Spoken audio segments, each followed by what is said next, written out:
Assalamualaikum warahmatullahi wabarakatuh. Selamat pagi semuanya. Perkenalkan nama saya Salsa Retnosa Putri dengan NIM 21091001029. Di sini saya akan mempresentasikan tugas dari mata kuliah Governansi Digital dengan dosen pengampu Bapak Sukron Makmun, SOS MSI, yang berjudul Keterkaitan Era Digital Estonia terhadap penerapan e-government di Indonesia. Yang pertama adalah topik isu. Topik isu pada tugas kali ini adalah hampir 30 tahun yang lalu Estonia menghadapi kebutuhan untuk membangun kembali semuanya dari awal. Estonia telah mendeklarasikan pajak online sejak 2001. Dan untuk hari ini cukup banyak seluruh jajaran layanan publik yang dapat kita lihat seperti pendidikan, polisi, keadilan, perusahaan, melamar manfaat, melihat catatan kesehatan atau tiket parkir yang dimana semuanya serba online. Namun faktanya, Estonia sendiri dapat memberitahukan 3 hal apa yang belum diketahui, yang belum dilakukan secara online. Yang pertama, dari digitalisasi semua layanan yang ada di Estonia, keuntungan apa yang didapat oleh masyarakat dan birokrasi dengan adanya sistem berbasis online tersebut? Yang pertama, memudahkan pelayanan publik serta berjalan birokrasi negara berjalan dengan lancar. Yang kedua, masyarakat mendapatkan jaminan untuk fasilitas segala keluhan ekstrot di Estonia. Dan yang ketiga, terlahirnya layanan publik baru seperti layanan proaktif yang termodernisasi seiring berkembangnya zaman yang serba digital. Yang kedua, berikan penjelasan saudara mengenai kesiapan Indonesia untuk menerapkan prinsip-prinsip pelayanan berbasis online kepada masyarakat. Menurut pendapat pribadi saya sendiri, kesiapan pelayanan publik di Indonesia masih belum terstruktur dengan baik, yang dimana masyarakat Indonesia, khususnya daerah terpencil, masih belum mengenal dengan baik teknologi yang telah berkembang. Dan pada daerah kota-kota yang sudah berkembang, mereka justru melakukan praktek kolusi, korupsi, dan nepotisme untuk mendapatkan pelayanan publik yang cepat. Yang ketiga, mungkinkah hal tersebut diaplikasikan di Indonesia dengan tetap menerapkan prinsip-prinsip sebagaimana diterapkan di Estonia? Menurut pendapat saya sendiri, Indonesia belum dapat menerapkan prinsip yang diterapkan di Estonia. Karena di Estonia sendiri terdapat salah satu prinsip, yaitu transformatif, yang diartikan sebagai meminta data yang diperbolehkan hanya 1 kali. Sedangkan di Indonesia, setiap 10 tahun sekali melakukan sensus penduduk atau jika terdapat bantuan yang berupa materi maupun non-materi yang disalurkan kepada masyarakat, pemerintah akan minta data pribadi masyarakat tersebut.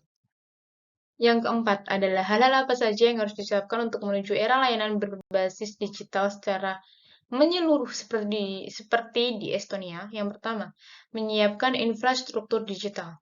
Kecepatan internet Indonesia berada di peringkat 113 dunia. Oleh sebab itu, pemerintah Indonesia mencetuskan revolusi 4.0. Namun, untuk berada pada tahap tersebut, masyarakat Indonesia belum mampu karena disebabkan masyarakat Indonesia masih banyak yang buta akan teknologi. Yang kedua, pengembangan sumber daya manusia. Dalam hal ini, pengembangan sumber daya manusia dibutuhkan untuk menyiapkan perkembangan teknologi yang siap bersaing di era ekonomi digital. Sumber daya manusia juga disiapkan untuk menghadapi tantangan global yang nantinya terjadi saat perkembangan teknologi. 5. Persoalan dan masalah yang mungkin akan dihadapi Indonesia jika layanan berbasis online benar-benar diterapkan seperti Estonia. Untuk Indonesia, penerapan e-government sendiri belum berjalan dengan sempurna. Jika dipaksakan dengan menerapkan prinsip yang dijalankan oleh Estonia, maka akan terjadi problematika bagi negara secara fundamental dari sistem kepemerintahan yang otoriter serta desentralisasi, serta nantinya akan menciptakan korupsi, kolusi, serta nepotisme yang beredar di kota-kota besar maupun kota yang sedang berkembang dan mengikuti perkembangan teknologi. 6. Gagasan alternatif atau rekomendasi pemecahan masalah terkait hal di atas. Menurut pendapat saya pribadi, pemerintah Indonesia harus menyiapkan infrastruktur digital yang memadai agar seluruh rakyat Indonesia dapat mengakses jaringan internet dengan leluasa dan menyeluruh. Karena pada dasarnya, kunci utama perkembangan dan penerapan e-government adalah dengan menyiapkan segala sarana dan prasarana yang berbasis digital. Selain itu juga, pemerintah Indonesia dapat mensosialisasikannya ke daerah terpencil mengenai perkembangan teknologi serta dampak yang nantinya akan mereka terima untuk menunjang kehidupan mereka di masa depan, serta mewujudkan salah satu impian pemerintah Indonesia untuk mencapai revolusi industri 4.0.